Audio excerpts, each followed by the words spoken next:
Yesu ashimwe cyane. Haleluya. Yesu ashimwe. Uyu munsi Bobi arimo gutaramira hano Imana. Abahagarariye benshi mu muryango w'iwabo w'Imana yamuvuzeho nyina ataramutwita. Yesu ashimwe. Yesu ashimwe cyane. Ese aho nujya wigaya?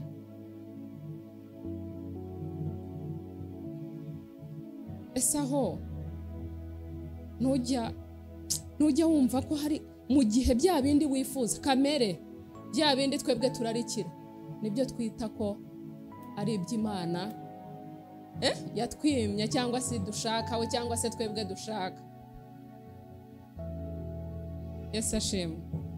Nabona pastor agenda mu modoka avuga ngo kuki ngewe, nabona ari muri etage kuki ngewe. Ariko niba wari uzi ubutunzi ubitse muri wowe twakabaye turi mu mashimwe gusa. Yesu ashimwe. Haleluya.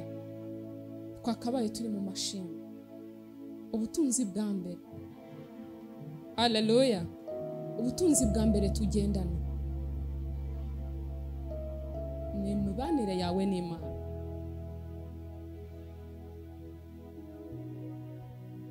Nakundaga kubabwira ngo nibukane, najyaga nkunda kubivugira hano kenshi,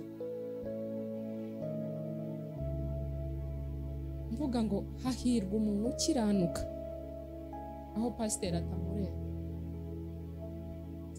Ndabeshyara? Yesu ashimwe cyane. Hahirwa umuntu ukiranuka we n'umutima we. Naje gusanga urugendo rwo mu isi ni urugendo sinzi uko narwita, ariko ni urugendo rw'amayobera. Abakatolika nibo bavuga ngo amayobera matagatifu. Siko bimeze? Yesu ashimwe cyane. Nta kindi kintu Imana yadushiriyeho ni ukumenya ubutunzi buri muri twe, asigaye tukayirama tukayishima. Haleluya. Haleluya. Ese njyewe Judith ndamya guta Imana yanjye.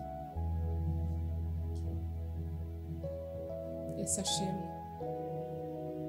Haleluya. Ese aho ngeze ndamya guta Imana yanjye. Ese muririmbye aho nitwaba turimo kuririmba kugira ngo divine itaza kubura umuririmbyi kubera ko buzi ibintu byacika. Yesu ashimwe cyane. Pastor ataza kuvuga ngo nuko ejo yambwiye nabi. Haleluya. Tubanze tumenye ubutunzi dufite muri twe. Uzajya winjiramo hariya uzajya wumva ko uri umutunzi. Haleluya. Ugende nk'umutunzi uvuge nk'umutunzi. Haleluya. Yesu ashimwe cyane. Ariko ibyo turabigezwaho ni iki? N'amavi. Ikindi kintu cyatuma dusobanukirwa abo turimo. Haleluya. No kuri twaramya twavuga gukomera kw'Imana.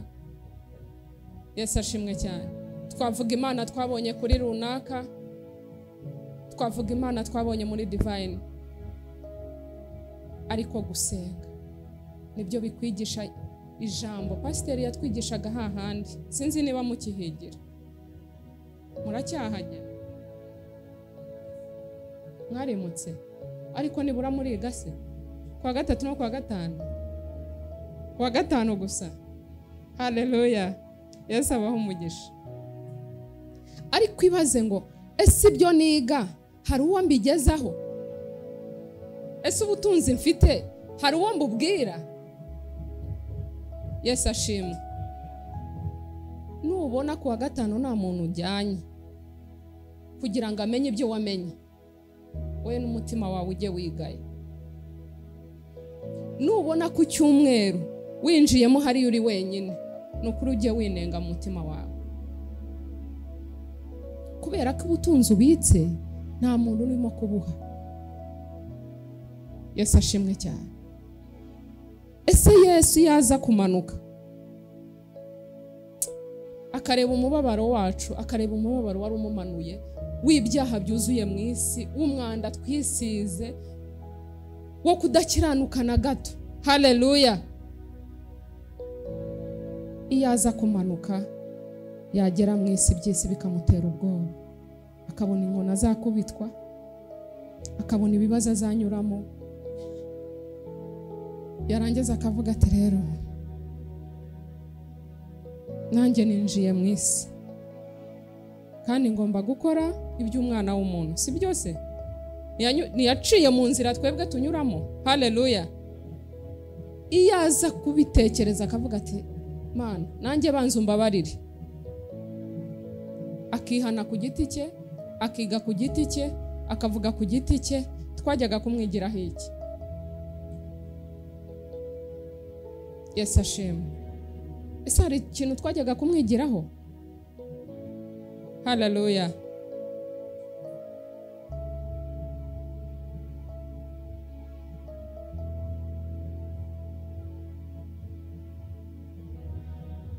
Yesu ashimwe. Ubutunzi ufite mu mutima wawe burimo agakiza ka benshi.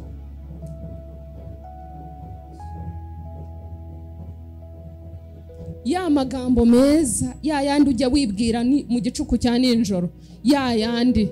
Haleluya. Ntabwo wayamenye kugira ngo ujye uyibwira, nta nubwo wayamenye kugira ngo uyicarane, ahubwo wayamenye kugira ngo yageze kuri benshi.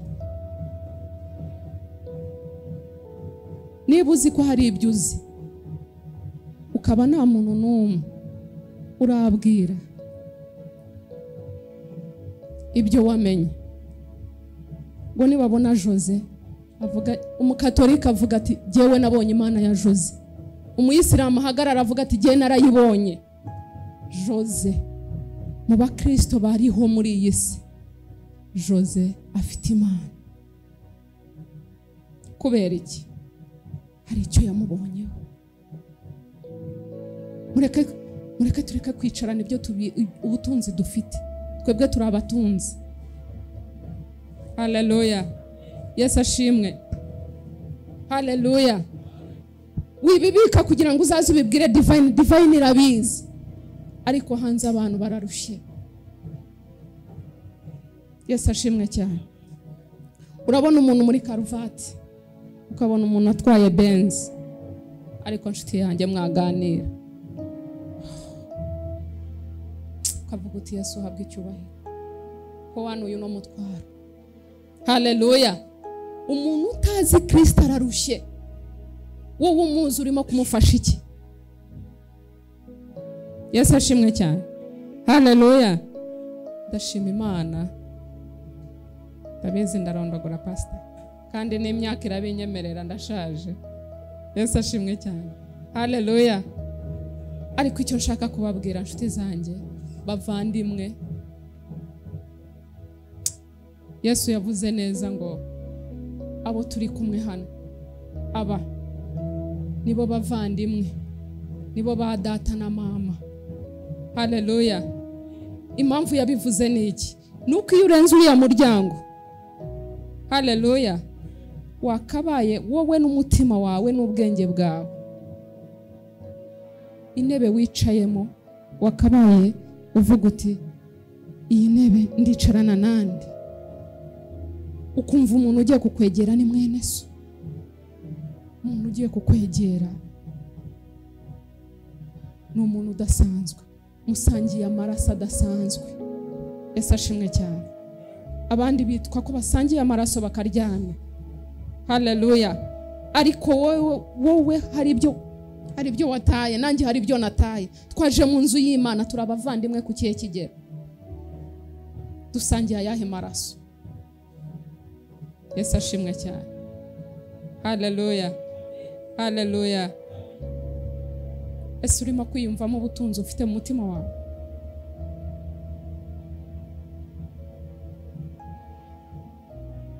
Yesu ashimwe cyane. Ese wari ubizi ko uri umutunzi? Ese wari ubizi ko uri umutunzi w'amahoro? Niba uzi ko udafite amahoro, menya ko utaramenya Kristo. Tangira uyoboze inzira. Haleluya. nk'uko uwo hanze ameze niko nawe umeze. Kuko umuntu wamenye Kristo, Yesu ashimwe cyane, bakagendana bagakorana umunsi ku wundi, bakicarana muri biro hahandi, bagacuruzanya hariya, haleluya, ugakiranuka kuri buri kamwe kose, mubwije ukuri kw'Imana umutima wawe umeze neza. Mubarushye ntabwo urimo, ahubwo ukwiye kuruhura abakirushye. Haleluya. Hano twabigize ambiance, turaza tukaririmba, tugasirimba, tukaramya Imana, tukumva twageze, ariko nidusohotse gato, Mana we, Imana tubabarire. Yesu ashimwe cyane. Ubutunzi, genda shima Imana ko uri umutunzi no kurushaho. Haleluya, haleluya. Nundi ubyumva nkanjye, nukuri mureke divine tube mu bihe byo kuramya Imana, tuyishimire. Haleluya. Ntago tukiri mu bihe by'amarira Jose, ndabeshya, turi mu bihe byo kuramya Kristo. Yesu ashimwe cyane. Ahubwo usohotse akibaza atari ko kuki Judith anezerwa, kuki Pastor anezerwa. Haleluya. Byari umuntu wajya gakunda kubimbaza kambwe atari ko Judith, kuki ukunda guhora uri happy kandi nzi ko uri mu buzima bugoye. Nkaseka, ndangije ndabubwira ni yewe umuntu wamenye Yesu, ibyo abantu bareba ntago ari byo abona, n'ibyo abantu bumva we ntago ari byo yumva. Haleluya. Yesu ashimwe cyane. Bya bindi abandi babona ko bikugoye, wowe ubibamo nk'umunyenga. Haleluya. Nukuri kw'Imana ukaramya Imana aho abantu batekereza ko ari hutayiramiriza. Yesu ashimwe cyane. Arya ni Claude. Yesu ashimwe cyane. Claude akaramya Imana aho abandi basore byabashobereye. Yesu ashimwe cyane. Bakavuga batari ko se tubayeho gute, kuki Claude yishimye turi kumwe mu rugendo, mu batutwe na Claude arimo. Yesu ashimwe cyane. Mu barimo gukubitwa inshyi, mu barimo kwicwa n'inzara, mu barimo guhura na bya bindi, Claude arimo. Ariko se kubera icyo adasa natwe, kubera icyo atagenda nkatwe. Haleluya. Yesu ashimwe cyane. Kubera iki? Hari umusozi arimo kuzenguruka bucece. Haleluya. Hari imvuga arimo kuvuganamo n'Imana. Haleluya. Yesu ashimwe cyane. Hari imyambaro Claude arimo kwambara, arambara ishati imwe bo bakabona imeshi, bo bakabona ahindura. Haleluya. Ariko uyu musozi arimo kuzenguruka uraza kumutandukanya n'abandi. Yesu ashimwe cyane. Divine twize, umva Matayo twarayizi, Yohana twarayizi, twaramwize, siko bimeze. Yesu ashimwe cyane. Mana yanjye, Abagalatiya, Yesu we, biriya bice byose twarabyize. Ibyakozwe n'intumwa ibice 28, n'ubundi turaguma hahandi n'ubundi dusenge. Ibyakozwe n'intumwa ibice 28, ndifuza ko twasoma duhere ku murongo wa mbere. Haravuga ngo tumaze gukira tumenya yuko icyo kirwa cyitwa Merita, bene igihugu batugirira neza cyane, baducanira umuriro, batwakira twese kuko hari imvura n'imbeho. Ariko Pawulo amaze guteranya umuganda w'inkwi arazicana, ishira iva mu muriro imuruma ku kiganza.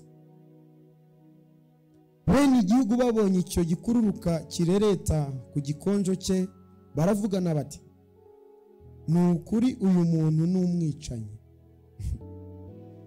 Nturora nubwo yakize mu nyanja, idaca urwa kibera ntimukundira kubaho. 5. ariko akunkumurira icyo gikururuka mu muriro, ntiyagira icyo aba. Some no ku 8. Se wa Publiyo yari arwaye ubuganga n'amacinya, nuko Pawulo yinjira mu nzu ye arasenga, amurambikaho ibiganza aramukiza. Niho tugiye gusengera aho ngaho. Ibyo bibaye, abandi barwayi bari bari mu kirwa bahera ko nabo baraza arabakiza. 10 rero hararyoshye cyane. Haleluya. Baduha icyubahiro cyinshi, kandi tugiye gutsuka bashyira ibyo twari dukennye byose mu nkuge yacu. Amen. Naimvuze ngo amen. Tena amena. Haleluya. Haleluya.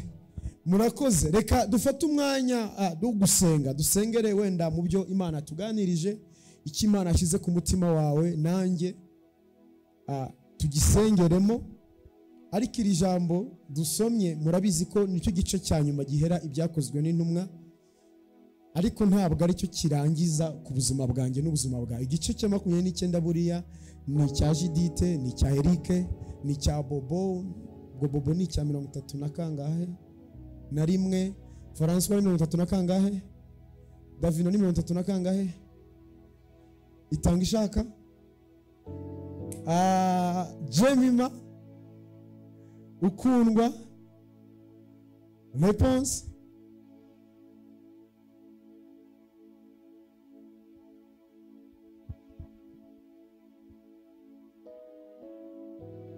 mirongo ine na rimwe, wowe 40, 41, 42, Priera, mvuge cyane tubumve, 43, 44, 45, 46 byakozwe n'intumwa, 47 byakozwe n'umunani na karindwi. Okay. Aha.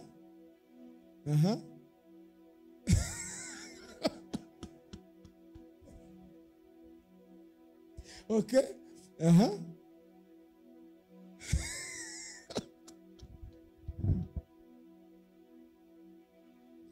Tano na rimwe pasa wacu, 52 protocole, 53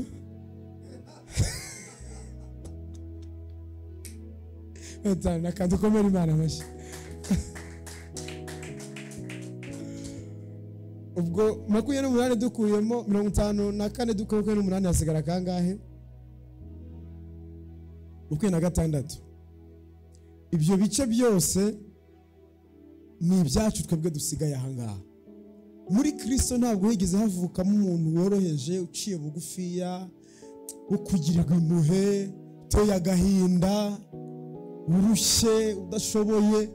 Yesu yabyaye abantu basa nawe 100%, ku buryo we yabavuga anavuga ko nibaramuka babyemeye ngo bazakora no kumurusha. Ntabwo yigeze abo umupapa wikunda ngo avuge ngo sasa rero ngo uzajye ukora, ariko ngo uzajye umenya icyubahiro cyanjye ntuzigire undenzaho.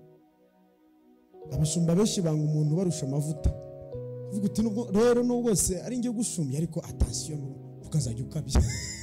Yesu we ntabwo yabaye umushumba umeze gutyo. We yaravuze ngo ahubwo nimwizera muzakora murusheho. Haleluya. Muzakora murusheho. Uyu mugabo Publiyo rero ngo yari arwaye ubuganga, arwaye n'iki? Macinya. Kandi uyu mugabo yusomye igitabo cy'amateka yari umugabo w'umukire cyane, yaratuze ibintu byinshi, yarafite ibintu byinshi. Nawe ameze nka babandi, nka wa mugore ngo bari baramaze ibyiwe byose, bamubwira uti tukuvure. Bari baratwaye ibintu bye byinshi ngo bagerageze kumukiza, ngo ariko byaranze. Uyu mugabo nawe nuko rero bari baramuvuye byaranze. Ariko umugabo uje witwa Pawulo, haleluya, uje yitwa Pawulo, aje muri kondisiyo itari nziza. Imana ishimwe ko ataragiye muri kondisiyo nziza, yaragiye ari muri kondisiyo mbi. Agezeyo ngo igikuruka kiramurya, baravuga uti yakize mu nyanja, ariko ntabwo Imana imukundira kugira gute? Kubaho. Haleluya. ngo ariko arangije akunkumura mu muriro, cya kintu kigira gute, gikururuka. Agikunkumura hehe. Shaka kumva muvuga cyane, nawe utavuze ese ko muvuga ikinyarwanda, ko umuntu akwatse isakoshi wasakuza mpaka kacyo yose bimenye, ko umuntu agutwaye amafaranga menshi miliyari 5 watabaza cyane kugira ngo polisi iri imbere ikumve. Mu iteraniro uvuze cyane wabiki ko nta kiguzi cyabyo. Basi mu cyubahiro cyawe cyinshi tukugomba jya ukuraho 1%. Nituvuga ngo vuga cyane, basi wihangana ubikora. Akunkumurira hehe? Akunkumurira he kingi cyane, akunkumurira he? Mu muriro. None ikibazo rero wakibaza, ko hari kukirwa imvura igwa hadasakaye, inkwi zitose, iyo haza kuba nta muriro uhari akagikunkumurira hasi, nta wundi muntu cyari kurya, ko nawe kimurya ntaho byari byanditse ko kigomba kumurya, byemerewe kuribwa nacyo. Ariko hari umuriro waka, bivuze ngo nta wundi muntu cyagombaga kugiraho ingaruka. Ikiza rero cy'ibintu bibayo turi gusenga nka gutya, iyo Imana igukijije ikintu, Imana igutabaye mu kintu, Imana igukuye mu kintu, ibi kigukuyemo burundu n'abawe n'abazakurikiraho, ku buryo baba ari safe, bakazenjoyinga ko mu muriro ibyo bintu byarangiriyemo. Haleluya. Niyo mpamvu bivuga mu Burayi ngo abamarayika ni umwuka, ariko twebwe turi iki? Turi umuriro utwika. Amen. Tugiye gusenga mwene data muri uyu mugoroba, Imana ishimwe. Tugiye gusenga, biragatsindwa yabivuze, kubaho witwa umuntu w'Imana cyangwa se umwana w'Imana, kubaho nitwa umushumba, niyo yaba ari umuntu umwe unyumva cyangwa se unyemera, ariko umuntu ahari, ariko muri nge nta mbaraga zirimo. Kubaho uri umuririmbyi ariko kuririmba nta mbaraga zirimo. Kubaho ndi umucuranzi mwiza ariko gucuranga kwanjye nta mbaraga zibigaragaramo. Kuba uri umuyobozi w'amateraniro ukayobora amateraniro ntitwumva ubuzima. Kuba uri umuvugabutumwa ariko wavuga ubutumwa nawe ukumva nta kintu wakoze. Biragatsindwa kuba uri umwizera waracunguwe, waravutse ubwa kabiri, ariko nawe ubwawe ukajya wumva kuba uriho ntacyo umaze, kandi muri wowe Imana ikwizeramo ibintu bikomeye cyane. Biragatsindwa cyane. Rero ndagira ngo dufate akanya gato, mwihangane ku minota dutaho, twongereho dukeya dusengeho. Bibiliya yavuze ikintu cyiza cyane, ngo ibyo bibaye abandi barwayi bari mu kirwa bahera ko nabo baraza arabakiza. Imana nihabwa icyubahiro. Ntabwo birivuga ngo abandi barwayi baje Imana igira gute? Iraba hoya. Bibiliya avuga ngo tubintu umwe mu kingo cyane, ngo ndetse nicyo gituma Imana ibingingira hehe? Muri twe. Njye nkunda kubivuga imbaraga z'umuvugabutumwa. Umuvugabutumwa abwira umuntu ubutumwa, yakizera ibintu amubwiye akabona ubugingo, ngo atabyizera nabwo agacirwaho iteka. Imana ishaka kuvuguruza ko umuntu aciriweho iteka kereka yemeye ibintu wamubwiye. Uyu mugabo rero ngo akiza n'abandi. Banze wumva icyo uri cyo. Burya ushaka kumenya uwo uri we, bitandukanye n'ibyo abantu bakubwira, bitandukanye n'ibyo uri byo. Amen. Haleluya. Uba ugomba kugerageza ukisepara n'ibindi bintu bindi byakubwiye ikindi kintu ku buzima bwawe. Ngo se wa Pablo yari arwaye ubuganga n'amacinya, ngo ariko Paulo yinjira mu nzu ye arasenga. Haleluya. Imana nihabwa icyubahiro. Arasenga, arangije ngo amurambikaho iki? Ibiganza, arangije aramukiza. Amurambikaho ibiganza, arangije aramukiza. Ngira ngo dufate akanya dusenge. Gusaba Imana umukati waze ejo ukagenda. Gusaba Imana ibintu bikomeye ahantu ukorera heza cyane, haze ejo ukahatakaza. Gusaba Imana abantu baza bakagukunda, bakanakubaha, bakanagukuza, ariko ejo bose bakakurekura ukagwa hasi. Ariko hari ikintu tugira kikaba ikibihe byose, gutunga imbaraga z'Imana mu buzima bwacu. Kuko iyo bije bikagenda, ubuzi ko n'ubundi ejo bizongera bikagira gute? Bikaza. Kubera ko ibintu byiza bikunda ahantu hari ubuzima. Imana ishimwe. Ibintu byiza bikunda ahantu hari ubuzima. Uriya hari ibintu bitapfa kuza mu buzima bwanjye kubera ko muri njye harimo parite yangiritse, yaboze, yamunze. Kavuga hari ahantu nituhajye natwe turanuka kuko muri we harimo igice kinuka. Urubavu rumwe rwaraboze, harimo ibisogoro, nubwo yambaye ishati nziza ariko ayaraboze. Turajya hese yigara dushaka ariko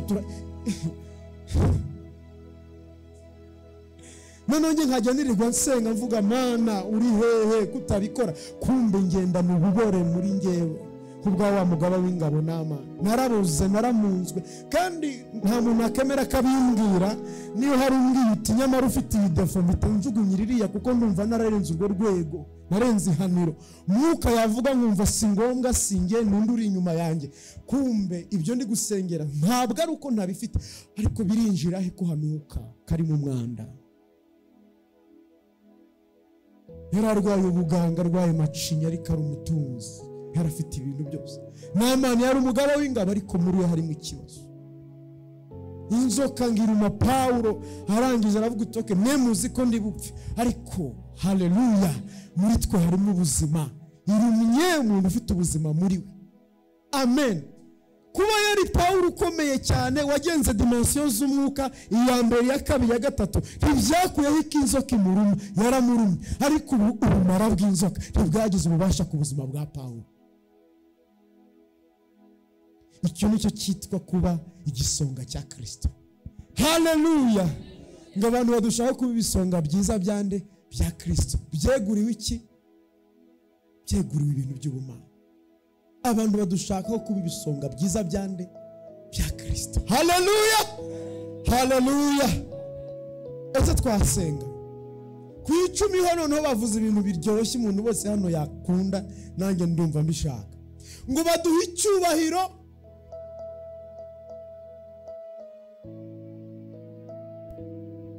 ntabwo ari Imana bagihaye.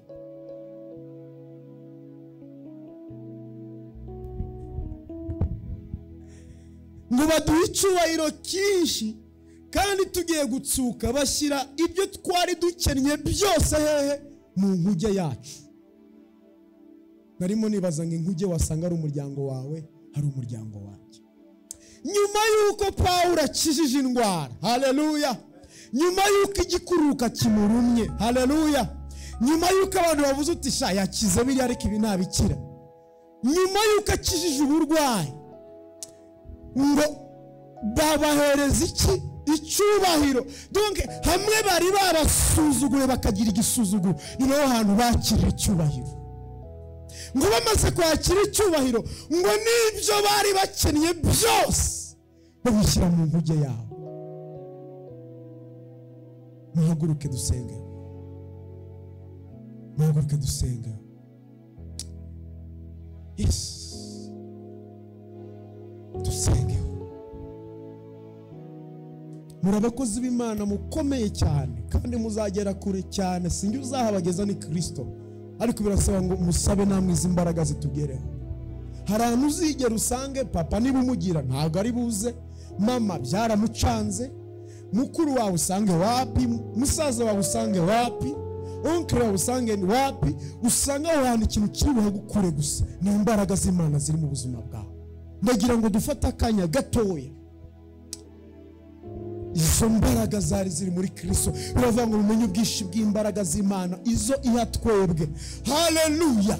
Ntabwo Imana ijya iduha imbaraga zitandukanye n'izo Kristo yari afite kandi afite. Biravuga ngo ibyari byuzuye Kristo natwe nibyo yaduhaye. Ngira ngo dusenge ibiganza byawe bisengero, uhanurire ibiganza byawe, unyemerere uhagarara, ariko ibiganza byawe biri tayari.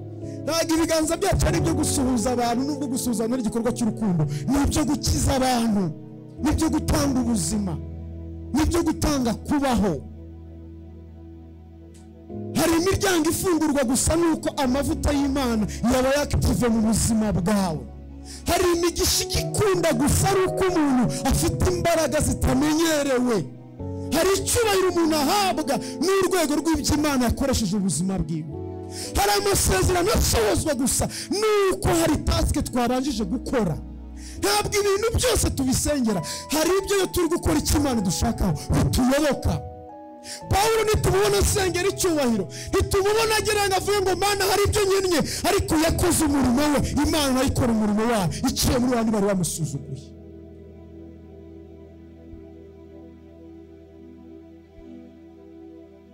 Mana ikomeye, Mana y'ububasha uriho.